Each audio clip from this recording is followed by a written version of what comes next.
दोस्तों, जैसे महाभारत में उल्लेख है और हम सभी जानते हैं कि महारथी कर्णों को अर्जुन ने भगवान श्री कृष्ण के इशारे पर छल पूर्वक अंजलि का अस्त्र से मार दिया था। तब कर्ण की वीरगति के पश्चात रात्रि में अर्जुन भगवान श्री कृष्ण की शिविर में जाते हैं और बड़े ही उत्साह पूर्वक उनसे कहने लगते हैं। बड़ा ही गर्व था कर्ण को अपने युद्ध कौशल और अपने गुरु परशुराम जी द्वारा प्राप्त धनुर्विद्या पर।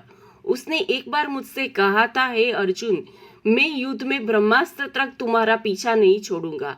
वो सर्वदा मुझसे बराबरी और अपने को श्रेष्ठ सिद्ध करने का दुस्साहस करता था, परंतु वो मेरे बराबर तो किसी भी तरह नहीं था और ना ही किसी तरह हो सकता था। अर्जुन के मुख से श्री कृष्ण को ये सब सुनकर बहुत आश्चर्य होने लगता है।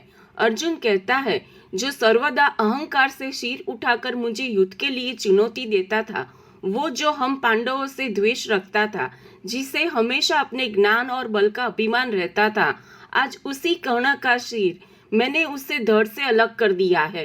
कर्ण का सारा गर्व, सारा अभिमान और उसकी संपूर्ण धनुर्विद्या जिस पर उसे गर्व था, उसे आज मैंने चूर चूर कर दिया है। भगवान श्री कृष्ण चुपचाप ही अर्जुन की बात सुन रहे थे और उन्हें पता चल गया था कि ये अर्जुन नहीं, उसका अहंकार बोल रहा है। फिर अर्जुन बोलते हैं, केशव, तुम व्यर्थ ही कर्णों को महत्व दे रहे थे, तुम व्यर्थ ही कर्ण की प्रशंसा करते थे। अरे, मैंने तो उसे बार बार पराजित किया था। फिर भगवान श्री कृष्ण बोलते हैं, पार्थ, कर्ण तुमसे बराबर पराजित हुआ है, परंतु इसका अर्थ ये नहीं कि कर्ण एक श्रेष्ठ योद्धा नहीं था। अर्जुन बोलते हैं कि आप क्या कह रहे हो केशव? मेरी वजह से ही आज पांडव युद्ध भूमि में जीवित खड़े हैं। मैंने ही पितामह भीष्म और गुरु द्रोण को पराजित किया था और आज मैंने पांडवों के परम शत्रु कर्ण का भी वध कर दिया है। तो क्या मैं सर्वश्रेष्ठ धनुर्धर नहीं हूँ? श्री कृष्ण बोलते हैं, पार्थ, पितामह भीष्म तुम्हारे बाणों के कारण ही निष्क्रिय हुए थे, ये सच है। तो क्या तुम उनसे भी श्रेष्ठ धनुर्धर हो गए? तुमने हमेशा अपने दिव्य गांडीव धनुष, अक्षय तर्कस और दिव्य कपियुद्ध ध्वज से सुशोभित रथ का प्रयोग किया है और स्वयं में सारथी बनकर तुम्हारी रक्षा कर रहा था, जबकि महारथी कर्ण के पास ना ही कोई दिव्य रथ था, ना ही कोई अक्षय तर्कस। उनके पास केवल भगवान परशुराम जी द्वारा प्राप्त धनुर्विद्या थी। जन्म से प्राप्त दिव्य कवच और कुंडल भी तुम्हारे पिता इंद्र ने छल से छीन लिया था। एक विजय धनुष था जिसका प्रयोग उन्होंने जीवन में एक ही बार किया था।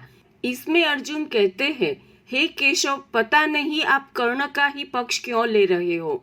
मैंने जब भी कर्ण के रथ पर बाण चलाए हैं तो मेरे बाण के प्रहार से कर्ण का रथ 10 कदम पीछे हट जाता था, और जब कर्ण मेरे रथ पर बाण चलाता था तो मेरा रथ केवल 2 कदम ही पीछे हटता था। फिर भी आप कर्ण की प्रशंसा में वाह कर्ण वाह करते थे, मेरी नहीं। क्या दोनों के बाणों के प्रहार की शक्ति में इतना अंतर यह सिद्ध नहीं करता कि मैं श्रेष्ठ धनुर्धर हूँ? फिर भी श्री कृष्ण कहते हैं, और कर्ण की मृत्यु तुम्हारे बाणों से हुई जरूर है, लेकिन तुम केवल एक माध्यम थे। असल में उसकी मृत्यु गुरु परशुराम और ब्राह्मण के श्राप के कारण ही हो पाई है। नहीं तो जब तक कर्ण अपने विजय धनुष को हाथ में लिए रथ पर आरूढ़ होकर तुमसे युद्ध करता, तो तुम कभी भी कर्ण से जीत नहीं पाते। और ये मत भूलो पार्थ, जब कर्ण से सर्प बाण चला था तब मैंने ही तुम्हारे प्राणों की रक्षा के लिए रथ को अपने पैर के अंगूठे से दबाया था, जिसके कारण कर्ण का अमोघ सर्प बाण तुम्हारे सीने पर ना लगकर केवल तुम्हारी मुकुट पर लगा था और तुम्हारी जान बची थी। पार्थ, अब यहाँ सवाल यह नहीं कि श्रेष्ठ धनुर्धर तुम हो या कर्ण। मुझे जो सत्य लगा मैंने तुम्हें बता दिया, परंतु पार्थ, असल में कर्ण तुम्हारा प्रथम शत्रु नहीं है, बल्कि अहंकार तुम्हारा प्रथम शत्रु है, जिसके अधीन होकर तुम ये सब बोल रहे हो। तब भगवान श्री कृष्ण की बात सुनकर अर्जुन भी लज्जित हो गए थे। तो दोस्तों, आपके अनुसार किसके बाणों में अधिक शक्ति थी, कर्ण के या अर्जुन के? और कौन था सर्वश्रेष्ठ धनुर्धर? आप इसका उत्तर जरूर दें।